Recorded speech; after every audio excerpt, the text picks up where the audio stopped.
Şany sene münasibetli Türkmen Döwlet Beden Terbiýe we Sport Institutyna sany ulgam arkaly geçirilen halkara ilmi maslahat sport parahatçylygyň ilçisi ýyly atlandyrly.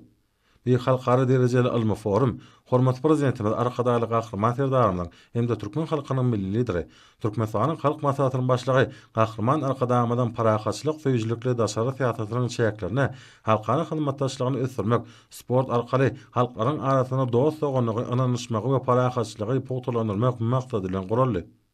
Maslahata Özbegistandan, Türkiýeden, Russiýa Federasiýasyndan, Amerikanyň Birleşen Ştatlarynyň, Ruminiýadan, Gazagstandan, Belarusdan, Azerbaýjandan, Kyrgyzstandan, Ermenistandan şeýle-de ýurdumyzdan ilim bilim sport ulgamynyň wekilleri, professor molimler, alimler, tälimçiler işçe gatnaşdylar.